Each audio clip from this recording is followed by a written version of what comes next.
तो हम कहाँ थे फ्रेंड्स? हमने देखा था कि 1926 में James Sumner first achieve the isolation and crystallization of enzyme urease from jack bean and identified it as a protein.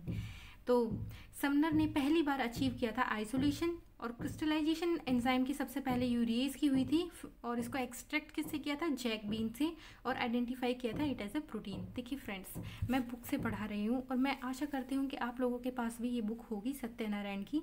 तो अच्छा होगा कि आप मेरी वीडियो को देखते हुए बुक को रीड करें, इससे आपके माइंड में ज़्यादा इन्फॉर्मेशन क्लियर होंगी, कॉन्सेप्ट क्लियर होंगे और आपको रिटेन भी अच्छा रहेगा एग्जाम के लिए। ओके, अब हम पढ़ते हैं आगे nomenclature and classification. In early days, देखिए जो लाइन इंपॉर्टेंट नहीं होगी उसे मैं जस्ट रीड करूंगी और जो इंपॉर्टेंट पॉइंट होगा उसे मैं एलेबोरेटली आपको समझाऊंगी, ठीक है। In early days enzymes were given names by there discoverers in the arbitrary manner. पहले एंजाइम्स को नाम दिया जाता था डिस्कवरर्स के द्वारा इन आर्बिट्रेरी मैनर, जैसे कि pepsin, trypsin, chymotrypsin convey no information about the function of enzyme और the nature of substrate on which they act. तो ऐसे 2-3 एंजाइम जैसे पेप्सिन हो गया, ट्रिप्सिन हो गया, काइमोट्रिप्सिन हो गया, ये कोई इन्फॉर्मेशन नहीं देते फंक्शन ऑफ एंजाइम के बारे में या उनका नेचर कैसा है, ठीक है, और ऑन विच दे एक्ट, ठीक है। Sometimes the suffix "-ase" was added to the substrate for naming the enzyme lipase act on lipids। तो ये "-ase" जो है सफिक्स ऐड कर दिया जाता था सबस्ट्रेट में ताकि हम एंजाइम का नाम रख सकें, जैसे कि लाइपेज लिपिड पे एक्ट करता है, न्यूक्लियस न्यूक्लिक एसिड पे एक्ट करता है, लैक्टेज लैक्टोज पे एक्ट करता है। These are known as tribal names. इनको ट्राइबल नेम्स कहा जाता है जिसमें हम सफिक्स "-ase" ऐड कर देते हैं। Which however fail to give complete information of the enzyme reaction. लेकिन ऐसे नाम रखने से हमें इनकी पूरी इन्फॉर्मेशन नहीं मिलती है कि किस एंजाइम रिएक्शन में ये हेल्प करेंगे या फिर एज अ कोफैक्टर या फिर ये किस तरह का रिएक्शन करेंगे, हमें नहीं बताते हैं। फिर है enzymes are sometimes considered under 2 broad categories, ठीक है। 2 कैटेगरीज में एंजाइम्स को हमने बांटा हुआ है। पहला है intracellular enzymes and they are functional within cell where they are synthesized। ये सेल के अंदर ही फंक्शनल होते हैं जहाँ पे ये बनते भी हैं, ठीक है। फिर है extra cellular enzymes. Extra cellular enzymes क्या होते हैं? जो एक्टिव होते हैं सेल के बाहर, लेकिन ठीक है, जो एक्टिव होते हैं सेल के बाहर, ठीक है। तो जो डाइजेस्टिव एंजाइम्स हैं वो इस ग्रुप में बिलोंग करते हैं, ठीक है। फिर है आपका International Union of Biochemistry IUB appointed an enzyme commission in 1961। ये इतना इंपॉर्टेंट नहीं है। This committee made a thorough study of existing enzyme. एक थोरो स्टडी बनाई गई एंजाइम्स की। Divide some basic principle for the classification. कुछ बेसिक प्रिंसिपल बनाए गए क्लासिफिकेशन के लिए, नॉमेनक्लेचर के लिए, ठीक है। Since 1964 IUB system of enzyme classification has been in force. तो IUB system of enzyme classification 1964 से फोर्स में है, ठीक है। ये पॉइंट आप याद रख सकते हैं। Enzymes are divided into 6 major classes. Enzymes को 6 मेजर क्लासेस में डिवाइड किया गया है। Each class on its own represent general type of reaction brought about by the enzymes of that class. तो हर क्लास रिप्रेजेंट करती है जनरल टाइप ऑफ रिएक्शन जो उनके एंजाइम्स की क्लास करती है, ठीक है, कि मतलब रिप्रेजेंट करता है जनरल टाइप ऑफ रिएक्शन कि वो एंजाइम कैसा रिएक्शन करेगा, ठीक है। तो सबसे पहले है आपका ऑक्सीरिडक्टेज, ठीक है। Oxidoreductase the enzymes involve in oxidation and reduction reactions, ठीक है। तो इसका एग्जांपल आप टेबल से देख सकते हैं, मैं यहाँ से बता रही हूँ आपको। It is alcohol dehydrogenase, okay. तो ऑक्सीडेशन रिडक्शन तो आपको पता ही होगा, तो आपको जस्ट एग्जांपल लर्न करने की ज़रूरत है, ठीक है ना। तो इसमें पहला एग्जांपल है alcohol dehydrogenase, cytochrome oxidase, LND amino acid oxidases, ठीक है। फिर आपका सेकंड एग्जांपल है transferases, enzyme that catalyse the transfer of functional group. वो एंजाइम जो कैटेलाइज करे ट्रांसफर ऑफ फंक्शनल ग्रुप, ठीक है। इसका एग्जांपल मैं आपको बता रही हूँ। इट इज हेक्सोकाइनेज, ठीक है, ट्रांसएमिनेज, ट्रांसमिथाइलेज एंड फॉस्फोराइलेज। आपको एग्जाम्पल याद रखना ज़रूरी है क्योंकि आपके BDS के एग्ज़ाम में ये आपसे पूछा जा सकता है, किसी भी टेस्ट में, वाइवा में या फिर आपके बायोकेमिस्ट्री के एग्ज़ाम में। फिर है hydrolase, enzyme that bring about hydrolysis of various compound, जिसमें वेरियस कंपाउंड्स की हाइड्रोलिसिस करता है। तो ऐसा कौन सा एंजाइम है? Lipase, choline esterase, pepsin, urease, okay. फिर है आपका lyases, enzyme specialised in the additional of और रिमूवल ऑफ वाटर, अमीनिया और CO2। तो ऐसे एंजाइम जो स्पेशलाइज्ड हैं इन एडिशन और रिमूवल ऑफ वाटर, या फिर अमोनिया को रिमूव करते हैं, कार्बन डाइऑक्साइड को रिमूव करते हैं। एग्जाम्पल आप देख लीजिए, एग्जाम्पल है इसका aldolase and fumarase and histidase. फिर है isomerase, enzymes involve in the isomerization reaction. इसका एग्जाम्पल रहेगा ट्रायोस फॉस्फेट आइसोमरेज। ठीक है, आप एक एक एग्जाम्पल भी याद कर लेंगे, वो काफ़ी है आपके लिए। फिर है ligases, enzyme catalysing the synthetic reactions. ligate means to bind, where two molecules are joined together and ATP is used। तो आपसे ये पूछा जा सकता है कि ऐसे कौन से एंजाइम हैं जिनमें ATP यूज होता है, तो वो होते हैं लाइगेजेस। इसके एग्जाम्पल हैं glutamine synthetase and CoA carboxylase and succinate thiokinase. Okay, अब हम चलते हैं आगे। The word OTHLIL first letter in each class में बी मेमोराइज्ड और to remember the 6 classes of enzyme. तो आपके लिए इजी रहेगा ऑथिलिल का, मैं प्रोनाउंस कर देती हूँ। O मीन्स ऑक्सीरिडक्टेज, ऑक्सीरिडक्टेज क्या कर देते हैं, enzymes involve in oxidation and reduction. नाम में ही इसका मीनिंग है ऑक्सी, ऑक्सीडेशन, रिडक्शन, रिडक्टेज। ठीक है, ट्रांसफरेज यानी जो कैटेलाइज करे फंक्शनल ग्रुप को, H से हाइड्रोलेज, हाइड्रोलेज का मतलब है हाइड्रोलिसिस करे।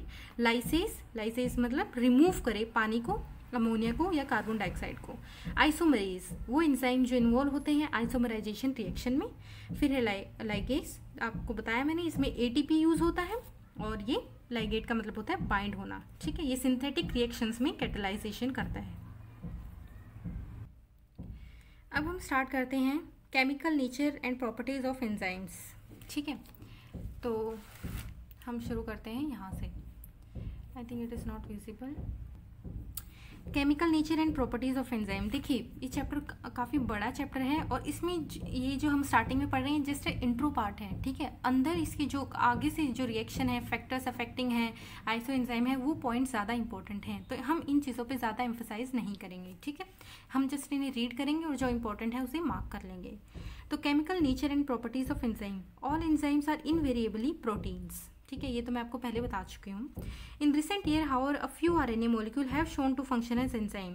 कुछ RNA मॉलिक्यूल्स भी ऐसे हैं जो फंक्शन करते हैं as enzyme. Each enzyme has its own tertiary structure and specific conformation. ठीक है, which is very essential for the catalytic activity. हर एंजाइम के पास अपनी टर्शरी स्ट्रक्चर है, स्पेसिफिक कन्फर्मेशन है, जो एसेंशियल है कैटालिटिक एक्टिविटी के लिए। जो फंक्शनल यूनिट है एंजाइम की उसे हम कहते हैं होलो एंजाइम। आप इसे मार्क कर सकते हैं। Functional unit of enzyme is known as holoenzyme, which is often made up of apoenzyme, which is often made up of apoenzyme the protein part and coenzyme non protein part। ये आप दोनों बातें याद रखें, ये आपको आगे lesson में हेल्प करेंगे। तो एपोएंजाइम कौन सा पार्ट होता है, जो प्रोटीन पार्ट होता है, और जो कोएंजाइम होता है वो नॉन प्रोटीन पार्ट होता है। ठीक है, तो holo enzyme is a functional unit of enzyme, ये आपको बताया मैंने। तो ये ब्रेक होगा प्रोटीन पार्ट में और नॉन प्रोटीन पार्ट में। तो प्रोटीन पार्ट है एपोएंजाइम और नॉन प्रोटीन पार्ट है कोएंजाइम। फिर है the term prosthetic group is used when the non-protein moiety tightly covalently binds with the apoenzyme। prosthetic group हम यूज़ करते हैं जब एक नॉन प्रोटीन moiety जो है, ठीक है, टाइटली बाइंड करती है एपोएंजाइम्स के साथ। ठीक है, the coenzyme can be separated by dialysis, okay, from the enzyme while the prosthetic group can not be. यानी कि हम कोएंजाइम को सेपरेट कर सकते हैं डायलिसिस के हेल्प से from the enzyme while prosthetic group can not be. Sorry, ये जो नॉइज़ आ रही है बैकग्राउंड में। तो हम स्टार्ट करते हैं द मोनोमेरिक एंजाइम। ठीक है, the word monomeric enzyme it is used if it is made up of single polypeptide, ribonuclease, trypsin. आप ये एग्जांपल याद रखें क्योंकि आपको हेल्प करेंगे। ठीक है, the word monomeric enzyme is used if it is made up of single polypeptide, example ribonuclease, trypsin. कुछ एंजाइम जो which possess more than one polypeptide subunit chain is known as oligomeric. जिसमें single polypeptide change है वो mono, जिसमें एक से ज़्यादा है वो पॉलीपेप्टाइड। ठीक है, are known as oligomeric enzyme. Example lactate dehydrogenase, ऊपर वाले का एग्जाम्पल क्या था, राइबोन्यूक्लियस एंड ट्रिप्सिन। ठीक है, इसका एग्जाम्पल है lactate dehydrogenase, aspartate transcarbamylase, aspartate transcarbamylase. देखिए आप जितना ये एग्जाम्पल्स याद करेंगे उतना ही आपको एग्जाम में ज़्यादा मार्क्स मिल सकते हैं। ठीक है। There are certain multi enzyme complexes, कुछ मल्टी एंजाइम कॉम्प्लेक्सेस भी होते हैं possessing specific site to catalyse different reaction in a sequence. ठीक है, ऐसे कुछ मल्टी एंजाइम कॉम्प्लेक्स भी होते हैं जिनमें कुछ स्पेसिफिक साइट्स प्रेजेंट होती हैं। जैसे मान लो मल्टी एंजाइम है, इसके ऊपर कुछ स्पेसिफिक साइट्स प्रेजेंट है to catalyse different reaction in a sequence. Only native intact multi enzyme complex is functionally active. ठीक है, नॉट द इंडिविजुअल यूनिट, यानी कि एक मल्टी एंजाइम में सिर्फ एक native intact multi enzyme complex ही फंक्शनली एक्टिव होगा, ना कि इंडिविजुअल यूनिट्स, अगर उनको सेपरेट करें तो। ठीक है, एग्जाम्पल पायरुवेट डिहाइड्रोजनेज। तो मैं आपको एग्जाम्पल फिर से रिपीट करती हूँ। आपका मोनोमेरिक का एग्जाम्पल था राइबोन्यूक्लियेज, आपका मोनोमेरिक का एग्जाम्पल था राइबोन्यूक्लियेज एंड ट्रिप्सिन। आपका ओलिगोमेरिक का एग्जाम्पल था lactate dehydrogenase aspartate transcarboxylase. Multi enzyme का आपका एग्जाम्पल है पायरुवेट डिहाइड्रोजनेज। ओके, फिर है आपका fatty acid synthase and prostaglandin synthase. तो क्या हुआ, पायरुवेट डिहाइड्रोजनेज, मेरे साथ बोलिए ताकि आपको याद रहे, fatty acid synthase, prostaglandin synthase, pyruvate dehydrogenase, fatty acid synthase, prostaglandin synthase. The enzyme exhibit all the general properties of protein, ये हम बाद में देखेंगे। ठीक है, अब हम आगे देखते हैं genetic engineering and modified enzymes. देखिए, कुछ एंजाइम्स तो हमारी बॉडी में बनते हैं और कुछ हम जेनेटिक इंजीनियरिंग के थ्रू या फिर मॉडिफाई करके लैब में बनाते हैं। ठीक है, तो recent advances in biotechnology have made possible to modify the enzymes with desirable character, improved catalytic abilities, activities and unusual conditions। तो ये पॉसिबल है कि हम किसी भी एंजाइम को अपनी डिज़ायरेबल कैरेक्टर्स जो हम उस एंजाइम में चाहते हैं उस तरह से उसको मॉडिफाई कर सकते हैं। ठीक है, उसकी कैटालिटिक एबिलिटीज़ को मॉडिफाई कर सकते हैं, या फिर हम उससे कौन सी एक्टिविटीज़ चाहते हैं वो भी हम उसमें मॉडिफाई करके इनपुट कर सकते हैं। This approach is required since enzyme possess enormous potential for their use in medicine and industry। तो ऐसे ही हम एंजाइम्स को मॉडिफाई करके हम इनका यूज़ करते हैं मेडिसिन और इंडस्ट्री में। ये इतना काम का नहीं है, just read it and leave it. फिर है आपका hybrid enzymes. It is possible to rearrange genes and produce fusion proteins. ये पॉसिबल है कि हम अपनी जीन्स को या किसी की भी जीन्स को रीअरेंज करें और प्रोड्यूस कर सकें, produce fusion proteins। Example, a hybrid enzyme of glucanase and cellulase that can more effectively hydrolyze barely beta glucans in beer manufacture।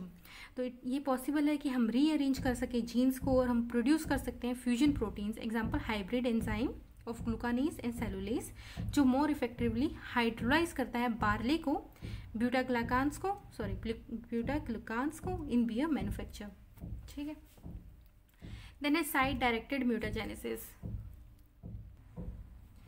Site directed mutagenesis ये एक टेक्निक होती है जिसमें हम प्रोड्यूस करते हैं एक specific mutation at a pre determined position in a DNA molecule. ठीक है, जैसे आपका ये डीएनए है, ठीक है, हम इसकी किसी एक स्पेसिफिक साइट पे म्यूटाजेनेसिस करना चाहते हैं, म्यूटेशन करना चाहते हैं किसी मॉलिक्यूल पे। ठीक है, the result is incorporation of a desired amino acid, और इसकी जगह हमने अपना खुद का एक अमीनो एसिड यहाँ पे इनकॉर्पोरेट कर दिया in place of specified amino acid in the enzyme. इस अप्रोच से क्या होगा, पॉसिबल होगा प्रोड्यूस करना वो एंजाइम विद डिजायरेबल कैरेक्टरिस्टिक्स। ठीक है, इसका एग्जाम्पल है tissue plasminogen activator use to lyse blood clots in myocardial infarction. ये एग्जाम्पल आपके लिए इंपॉर्टेंट है कि tissue plasminogen activator use to lyse blood clots in myocardial infarction with increased half life. ठीक है, this is achieved by replacing asparagine at position 120 by glutamine. तो मैंने जैसे आपको एग्जांपल दिया था कि हम एक, जैसे कि मैं आपको यहाँ बताती हूँ कि एक डीएनए में हमने अपना खुद का अमीनो एसिड इनपुट कर दिया। ठीक है, तो ये कैसे अचीव करते हैं, ये हमने अचीव किया है तभी ये एग्जांपल है। तो इसको कैसे अचीव करते हैं, it is achieved by replacing asparagine at the position of glutamine. Recent years में ये पॉसिबल हुआ है कि हम हाइब्रिड एंजाइम्स बना सकते हैं by rearrangement of genes. Another innovative approach is production of abzymes. हम एब्जाइम्स भी बना सकते हैं। ठीक है, इनोवेटिव अप्रोच है कि हमने प्रोडक्शन ऑफ एब्जाइम्स भी किए हैं। फिर है कैटालिटिक एंटीबॉडी एंजाइम्स। ठीक है, अब आपका जो सबसे मेन और इम्पोर्टेंट पार्ट है एंजाइम्स का वो हम स्टार्ट करने वाले हैं। तो अब हम स्टार्ट करते हैं फैक्टर्स अफेक्टिंग एंजाइम एक्टिविटी। ठीक है, The contact between enzyme and substrate is the most essential prerequisite for the enzyme activity. देखिए, कोई भी एंजाइम है और कोई भी सबस्ट्रेट है. देखिए, मैं बताती हूँ आपको कि जैसे कि देखिए, here it is given enzyme, here it is given substrate. Substrate is that thing कि जिस पे वो एंजाइम एक्ट करेगा. ठीक है, तो इन्होंने कहा है contact between enzyme and substrate सबसे essential prerequisite means starting point जो है किसी भी रिएक्शन का, वो यही है कि एंजाइम और सबस्ट्रेट बाइंड करें. ठीक है, उनके बीच में कॉन्टैक्ट हो किसी भी एंजाइमल एक्टिविटी के लिए. जो इम्पोर्टेंट फैक्टर हैं that influence the velocity of enzyme reaction are discussed here under. तो अब हम यहाँ पे पढ़ेंगे कि किसी भी एंजाइम की रिएक्शन की वेलोसिटी को, एंजाइम रिएक्शन की वेलोसिटी को कौन कौन इन्फ्लुएंस करता है. तो मैं जस्ट इनको नेम करूँगी, देन मैं इनको अब समझाऊंगी. पहला है कंसंट्रेशन ऑफ एंजाइम, एंजाइम की कंसंट्रेशन कितनी है. कंसंट्रेशन ऑफ सबस्ट्रेट, सबस्ट्रेट की कंसंट्रेशन कितनी है. उसके बाद हम आगे देखेंगे. पहले हम ये दोनों पढ़ते हैं. ठीक है, कंसंट्रेशन ऑफ एंजाइम. ठीक है, as the concentration of enzyme is increase, velocity of the reaction proportionately increases. देखिए, ये जो आपके लिए है, ये जो आपका पैराग्राफ है, ये आपके लिए बहुत इंपॉर्टेंट है एग्जाम पॉइंट ऑफ व्यू से भी, और आपको फर्दर अगर आपको चैप्टर में आ गया, ये चैप्टर्स में आएगा, उसके लिए भी बहुत ज़रूरी टॉपिक है. तो आप इस पर ध्यान दीजिए. ठीक है, और इन बातों पे ज़रूर ध्यान दीजिए कि कंसंट्रेशन अगर बढ़ती है एंजाइम की तो उससे वेलोसिटी पे क्या फ़र्क पड़ेगा. As the concentration of enzyme is increased, the velocity of the reaction proportionately increases. ठीक है, मैंने किसी रिएक्शन में एंजाइम की कंसंट्रेशन बढ़ा दी, ठीक है, तो वेलोसिटी भी रिएक्शन की बढ़ जाएगी. In fact the property of enzyme is made use in determining serum enzyme for the diagnosis of diseases.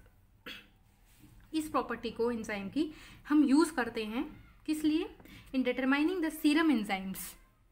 Sorry, आपको दिख नहीं रहा है, let me help you with this.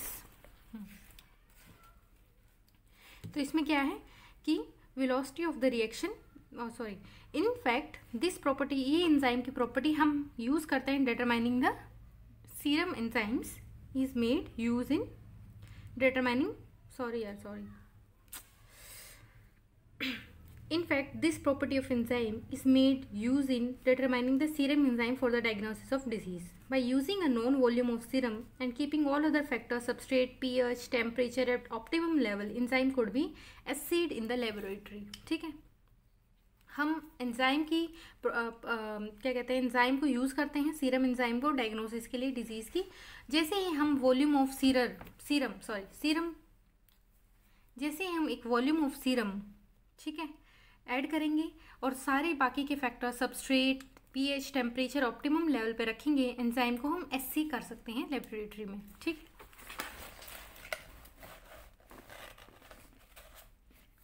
फिर आपका आगे है कंसंट्रेशन ऑफ सबस्ट्रेट. सबस्ट्रेट कौन सा पार्ट होता है जिस पे हमारा एंजाइम एक्ट करता है. तो increase in substrate concentration gradually increases the velocity of enzyme reaction. जैसे ही हम सबस्ट्रेट, देखिए बाहर जो सराउंडिंग में आवाज़ें आ रही हैं, प्लीज़ उनको इग्नोर कीजिएगा. Increase in the substrate concentration gradually increase the velocity of enzyme. इसमें भी अगर सबस्ट्रेट की कंसंट्रेशन आप बढ़ा देते हैं तो वेलोसिटी ऑफ एंजाइम भी बढ़ जाती है. ठीक है, with in the limited range of substrate levels. ठीक है, a rectangular hyperbola is obtained when velocity is plotted against the substrate concentration. जैसे कि आप 6.2 फिगर देख सकते हैं, ये देखिए. ठीक है, एक रेक्टेंगुलर हाइपरबोला आपको मिलेगा. ठीक है, जब आप ऑब्टेन करेंगे वेलोसिटी इज प्लॉटेड अगेंस्ट, ये velocity plotted against substrate concentration. ठीक है, कुछ 3 फेजेस जो है रिएक्शन के हम ऑब्जर्व करेंगे in graph. A is linear, B is curve and C is almost unchanged. देखिए, ए बिल्कुल लीनियर है, बी थोड़ा कर्व्ड है और सी ऑलमोस्ट अनचेंज्ड है. ठीक है, order of reaction, when velocity of reaction is almost proportional to the substrate concentration. ठीक है, जब वेलोसिटी जो है आपके रिएक्शन की वो ऑलमोस्ट प्रोपोर्शनल है किसके, सबस्ट्रेट कंसंट्रेशन के. ठीक है, that is S is less than के एम. तो हम कह रहे थे कि जो एस है उसकी वैल्यू अगर के एम से है तो इस रेट ऑफ रिएक्शन को हम फर्स्ट ऑर्डर कहेंगे, ठीक है। अब Km जो है एक बहुत ही इंपॉर्टेंट टॉपिक है आपके एग्जाम के लिए, ठीक है, इसे हम आगे करेंगे। बस अभी आप ये जान लीजिए, अगर S की वैल्यू Km से कम है, इसका मैं आपको नाम बता देती हूँ, it is called Michaelis Menten constant और ब्रिग्स और हेल्डेन्स कांस्टेंट, ठीक है। तो अगर हमारी माइकेलिस मेंटेन कांस्टेंट से S की वैल्यू कम है तो उसे फर्स्ट ऑर्डर रिएक्शन कहेंगे विद रिस्पेक्ट टू सबस्ट्रेट, ठीक है। और जब S की वैल्यू ज़्यादा है Km से तो उस रिएक्शन का जो रेट ऑफ रिएक्शन है वो इंडिपेंडेंट होगा सबस्ट्रेट कंसंट्रेशन से, और इस रिएक्शन को हम कहेंगे जीरो ऑर्डर, ठीक है। अब हम करते हैं enzyme kinetics and Km value. जो एंजाइम है E एंड सबस्ट्रेट है S, जब वो कंबाइन करेंगे तो वो एक अनस्टेबल एंजाइम सबस्ट्रेट कॉम्प्लेक्स बनाएंगे for the formulation of product. देखिए आप ध्यान से, enzyme plus substrate combine with each other, ठीक है, to form unstable enzyme substrate complex, ठीक है, ES बनाएंगे, ठीक है, for the formation of product. Here K1, K2, K3 represent velocity constant for the respective reaction, ये वेलोसिटी कांस्टेंट्स हैं, ठीक है। अब Km की हम बात करते हैं, मैं थोड़ा इसको आगे कर देती हूँ बुक को। Km की हम बात करते हैं तो Km में क्या है कि जो माइकेलिस मेंटेन्स कांस्टेंट है, ब्रिग्स या हेल्डेन्स कांस्टेंट है, इसका फॉर्मूला है Km is equal to K2 plus K3। ये इंपॉर्टेंट नहीं है आपके एग्जाम पॉइंट ऑफ व्यू से, इसको आपको जानने की ज़रूरत नहीं है, लेकिन अब फिर भी अगर आप एक बार रीड करना चाहते हैं तो कर सकते हैं। The following equation is obtain after suitable algebraic, ये आपको इतना ज़रूरी नहीं है पढ़ना, ठीक है, इसीलिए मैं इसको स्किप कर रही हूँ। बस आप लास्ट में ये जान लीजिए कि Km is equal to S, यानी K स्टैंड्स फॉर कॉन्स्टेंट, ठीक है, M स्टैंड्स फॉर माइकेलिस। तो Km or the Michaelis Mentens constant is defined as the substrate concentration expressed in moles to produce half. तो Km क्या है? Km or the Michaelis Menten constant is defined as substrate concentration to produce half maximum velocity. ठीक है, तो ये एक ऐसा इसको डिफाइन कर सकते हैं एज अ सबस्ट्रेट की कॉन्सेंट्रेशन, ताकि हम हाफ मैक्सिमम वेलोसिटी प्रोड्यूस कर सकें in an enzyme catalysed reaction. It indicates that half of the enzyme molecules, that is 50%, are bound with the substrate molecule when substrate concentration equals the Km value. जब Km S के बराबर होगा तब क्या होगा कि आपके 50% मॉलिक्यूल्स, सबस्ट्रेट मॉलिक्यूल्स क्या है, बाउंड हो चुके होंगे आधे एंजाइम मॉलिक्यूल से. ठीक है, इसका मतलब ये है.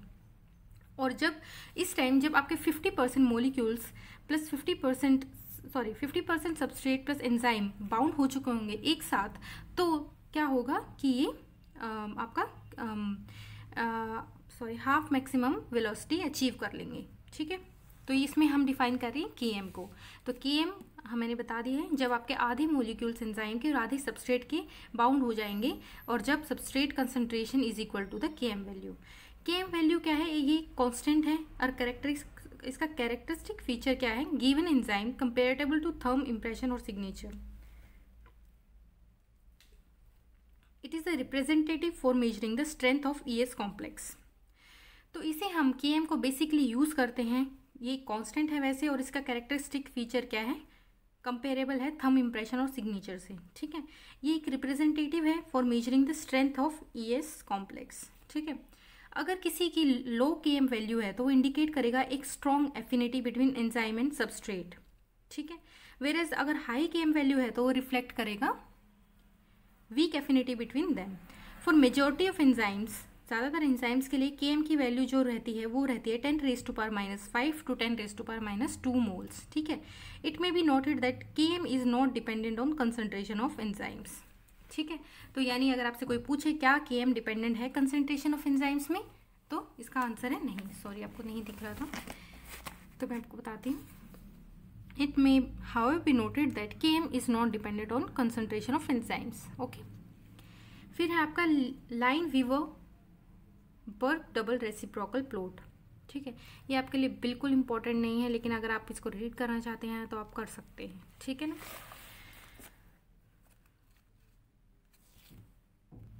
अब हम आगे चलेंगे, तो अब हम पढ़ेंगे effect of temperature, effect of pH and effect of product concentration. Then पढ़ेंगे हम इफेक्ट ऑफ एक्टिवेटर्स, देन पढ़ेंगे इफेक्ट ऑफ टाइम, और फिर पढ़ेंगे effect of light and radiation. ये आपके लिए बहुत ज़्यादा इंपॉर्टेंट है. ठीक है, उसके बाद हम एक्टिव साइड करेंगे, वो करेंगे हम नेक्स्ट वीडियो में. ठीक है, तो हम स्टार्ट करते हैं effect of temperature. velocity of enzyme reaction increases with increase in temperature up to maximum and then declines। ठीक है, तो एक वेलोसिटी जो है एंजाइम रिएक्शन की वो बढ़ती है टेम्परेचर के साथ मैक्सिमम और फिर धीरे धीरे डिक्लाइन होने लग जाती है।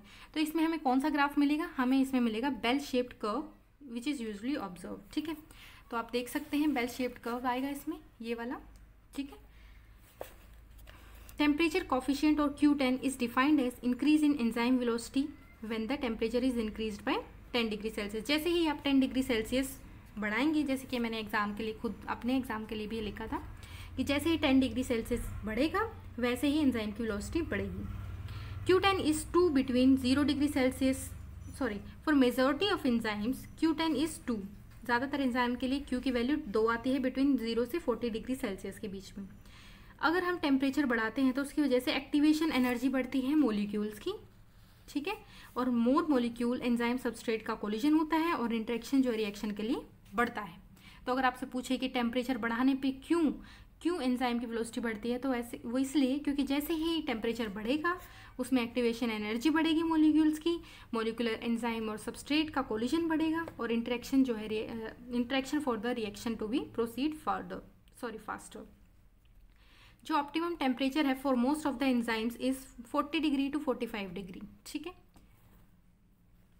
however a few enzymes venom phosphokinases muscle adenylate kinase are active even at 100 degree Celsius. तो ये एक्सेप्शन है एंड MDS के एग्जाम में लोगों को एक्सेप्शंस बहुत पसंद होती हैं, तो आप इनको मार्क कर लीजिए, आपके पेपर्स में आ सकते हैं, पूछी जा सकते हैं।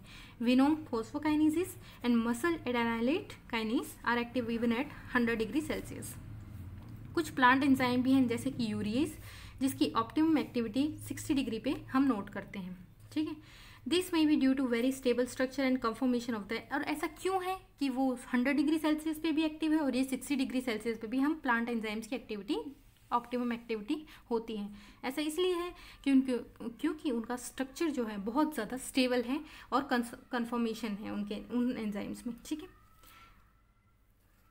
फिर है in general when the enzymes are expose to temperature above 50 degree Celsius denaturation leading to rearrangement of the native tertiary structure of the protein and active site are seen. जैसे ही आप एंजाइम का टेम्परेचर 50 डिग्री सेल्सियस पे कर देंगे तो उसमें denaturation होने लग जाएगी, जिसकी वजह से जो डी-अरेंजमेंट होने लग जाएगी एंजाइम के स्ट्रक्चर में, टर्शरी स्ट्रक्चर में प्रोटीन के और एक्टिव साइड में हम देखेंगे। ठीक है, तो आप क्या समझे इससे, डीनेचुरेशन से कि डी-अरेंजमेंट होना स्ट्रक्चर में प्रोटीन के और एक्टिव साइड पे। ठीक है, majority of enzyme become inactive at higher temperature, और ज़्यादातर एंजाइम्स जो हैं वो इनएक्टिव हो जाते हैं हायर टेम्परेचर पे, जैसे कि वैल्यू दे रखी है अबव 70 डिग्री सेल्सियस। ये आप ग्राफ ध्यान में रखिए, ये आपके एग्जाम में पूछा जा सकता है। ठीक है, फिर है आपका it is worth noting that the enzyme have been assigned optimal temperature based on the laboratory work. These temperature however may have less relevance, और ये आपके काम का नहीं है। फिर है इफेक्ट ऑफ pH का क्या इफेक्ट है। जैसे ही हाइड्रोजन आयन का कंसंट्रेशन बढ़ेगा यानी pH बढ़ेगा, कंसिडरेबली इन्फ्लुएंस करेगा एंजाइम की एक्टिविटी को, और इसमें भी हमें एक बेल शेप्ड ग्राफ देखने को मिलेगा। जैसे ही एंजाइम की वेलोसिटी बढ़ रही है वैसे ही pH की वैल्यू देख सकते हैं आप, देखें।